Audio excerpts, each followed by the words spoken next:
여러분 반갑습니다. 여러분의 멘탈 전도사 천마쌤입니다. 이렇게 또 하루가 시작되네요. 빨리 갑니다. 오늘은 금요일이니까 벌써 한 주가 훌쩍 지났습니다. 지났고 여러분과 또 함께하는 즐거운 마음으로 또 이렇게 하루를 시작하니까 상당히 좋습니다. 하여튼 여러분 좋은 하루 보내십시오. 우리가 인간관계에서 이 갑이 되는 게 이 갑이 되는 가장 확실한 그런 방법이 있어요. 갑이 되는 가장 확실한 방법. 어떤 방법이냐? 타인에게 끌려다니지 않고 다른 사람의 기분이나 태도에 좌우되지 않으면서 이 단단하게 자신을 지키는 매우 단순한 방법이 있어요. 바로 그게 상대방에 대해서 큰 의미를 부여하지 않는 거라고 합니다.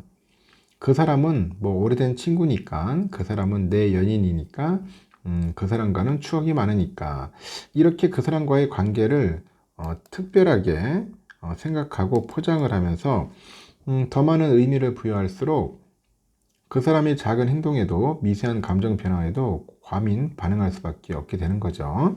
혹시 그 사람과의 관계를 여러분이 망쳐버리게 되진 않을까? 그 불안감에 떨게 되는 거예요. 인간관계에서는 갑이 된다는 것은 결코 상대방을 모질게 대한다거나 이 차갑게 군다는 의미가 아닙니다. 상대방과 적당한 거리를 둬야겠죠. 적당한 거리를 두고 둘 사이에 서로가 각자 행복할 수 있는 공간을 만들어내는 것만으로도 서로가 갑이나 을이 되지 않을 수 있다는 거죠. 누군가의 그 인연에 지나치게 의미를 부여하지 말라는 겁니다. 모든 인간관계는 우연히 어떤 계기에 의해서 잠시 머물러 가는 것일 뿐이에요. 결코 영원한 것이 아니라는 사실을 우리가 반드시 기억을 해야 돼요. 알겠죠? 적당한 거리를 두면서 잘 하시면 됩니다. 그리고 삼성과 관련된 다양한 이야기들이 좀 있어요. 좀 해가지고 짤막하게 전달토록 하겠습니다. 요즘 보니까 그 삼성전자, 애플 뭐 그런 기업 글로벌 노트북 제조사들이 그 생산 라인의 다변화를 시도하고 있습니다. 과거에는 대부분 중국에 있었던 그 제조 거점을 현재는 인도 등으로 현재 옮기는 모양새입니다. 글로벌 시장조사 업체 트렌드포스에서 보니까 올해 전 세계 노트북 출하량이 전년 대비 3.7% 증가한 1억 7,365만 대 이를 것으로 추산을 했는데 지정학적인 리스크하고 경제적인 불확실성 등으로 인해서 시장에서는 IT 관련 기자재 예산을 보수적으로 집행을 하고 있지만은 보급형 소비자랑 그 교육시장을 중심으로 해가지고 증가한 수요가 이를 상쇄하고 있다고 합니다. 특히 트렌드포스의 것 같아요. 트렌드포스는 탈중국 기조예요. 탈중국 기조로 인해서 생산 라인 이전이 화두가 될 것 같아요. 델하고 애플 등 노트북 대기업들은 미중 갈등 등 그 지정학적 리스크를 회피하기 위해서 탈중국 러시를 이어가죠. 그 결과 트렌드포스가 중국 외의 지역에서 이 생산된 노트북 비중이죠. 노트북 비중이 지난해 7.4에서 올해 12.4%로 대폭 증가할 것으로 내다봤습니다. 글로벌 제조사의 생산 거점 다변화로 가장 큰 수혜를 볼 국가들은 베트남, 태국, 인도 등 이런 신흥식 공화국들입니다. 이들 국가는 저렴한 인건비랑 개선된 인프라, 정부의 적극적인 IT 지원책 등이 특징으로 꼽히는데 특히 델하고 애플의 영향으로 베트남의 노트북 제조 시장 점유율이 한 6%대요. 6%. 태국은 HP하고 퀀타 공장 덕분에 점유율이 2.3%로 각각 상승할 전망입니다.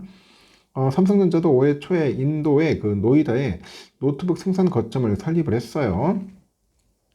원래 이 공장은 그 생활가전은 주로 생산을 했는데 이 스마트폰 시장이 확대되면서 2010년부터 스마트폰 공장으로 전환한 바 있죠. 다만 트렌드포스는 전 세계 노트북 그 생산의 대부분은 여전히 중국에서 이루어질 것으로 전망을 하고 있습니다.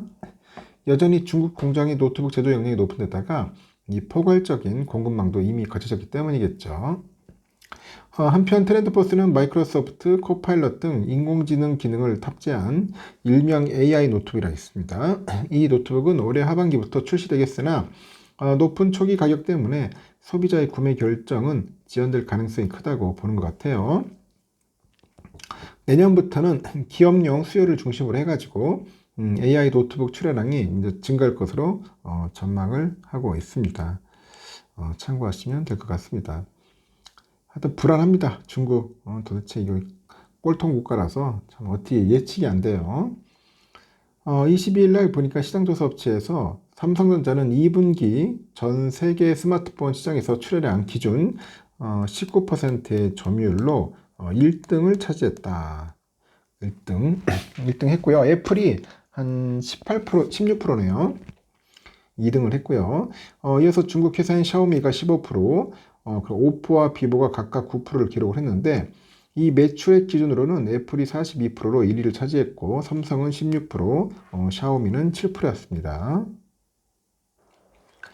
삼성은 ASP하고 그 출하량이 모두 성장을 하면서 매출액이 지난해 2분기 대비 한 5% 정도 성장을 했고요.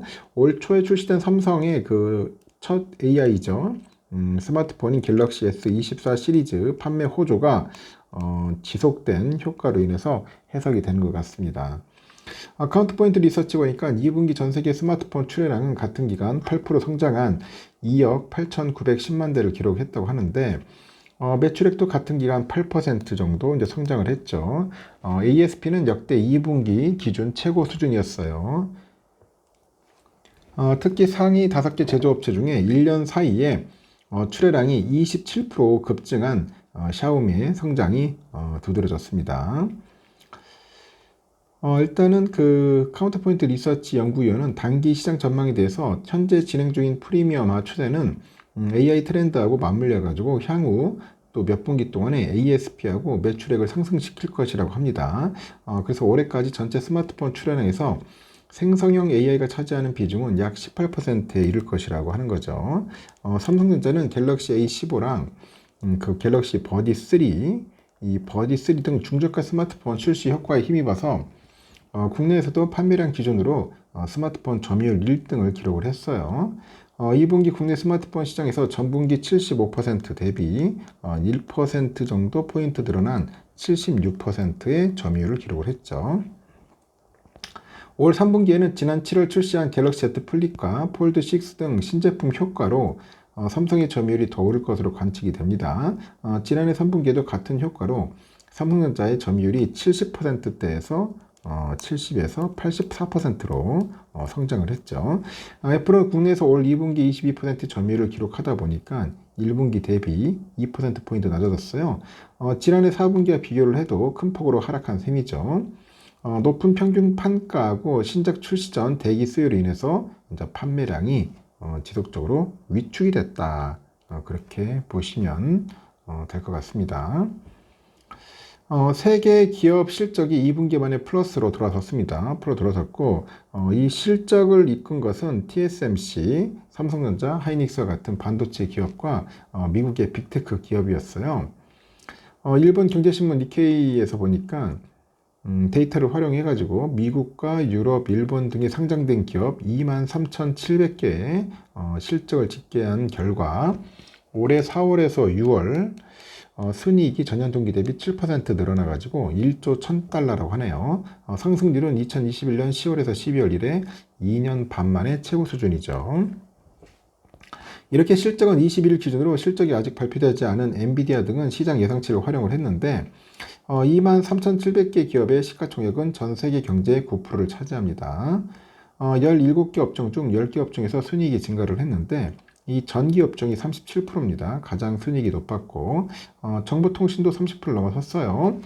반면에 금융, 자동차, 서비스, 소재에너지, 화학, 생활용품 업종은 손실을 냈네요.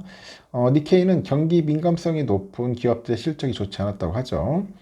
특히 하이테크 기업들의 실적이 눈부시네요. 반도체는 시장이 회복한 데다가 AI 투자 붐이 일어나다 보니까 이익이 급성장합니다. TSMC는 이번 2분기 순이익이 지난해 같은 기간보다 36% 늘어나가지고 과거 사상 최고치 기록했고 하이닉스도 2분기 연속 흑자를 기록합니다. 일단은 공급업체가 생산 능력을 확대해도 공급이 부족하다 이렇게 언급을 해요. 마이크로소프트, 애플, 알파벳, 메타, 아마존 등 미국 빅테크 5사도 모두 수익이 늘어났습니다. 반면에 중국의 경제 침체는 기업 실적에 어두운 그림자를 드리고 있네요. 중국의 최대 이커머스 기업이죠. 알리바바 순이익이 29% 감소했고, 중국 내 소비 부진과 핀도더, 징동닷컴 등 이 경쟁사랑 그 가격 경쟁이 치열해진 여파를 받았습니다. 중국의 저가 경쟁은 주변국에도 영향을 미치는데, 일본 제철은 이익이 11% 줄었고, 미국 철강 대기업이죠. 뉴코어 역시 철강 출하 감소랑 가격 하락이 겹치다 보니까 순이익이 56% 감소를 했죠. 과잉 생산과 중국 내 수요 부진으로 그 저렴한 중국산 철강이 이제 수출이 되다 보니까 글로벌 철강 업체가 모두 악재를 맞고 있는 거예요. 니케이는 오는 3분기에도 기업들이 순이익 증가가 이어질 거라고 예상을 하는데, 일단은 3,800개사의 시장 예상치를 집계한 결과 전년 동기 대비 20%의 순이익 증가가 예상이 되고, 그런데 미국, 유럽을 중심으로 해서 전기자동차 판매가 감소할 것으로 예상되다 보니까 자동차는 7% 감익, 경기 침체로 소재에너지가 5% 감익할 것으로 보고 있다. 그런 이야기들을 하고 있는 것 같습니다. 결국은 반도체가 경제를 이끄는 것 같아요. 반도체. 삼성도 그렇고 하이닉스도 그렇고 잘하고 있습니다. 일단은 여기까지 하겠습니다, 여러분. 좋은 하루 보내시고요. 다음 시간에도 또 뵙도록 하겠습니다. 너무 걱정하지 마시고 자신감 잃지 않았으면 좋겠습니다. 좋은 하루 보내십시오.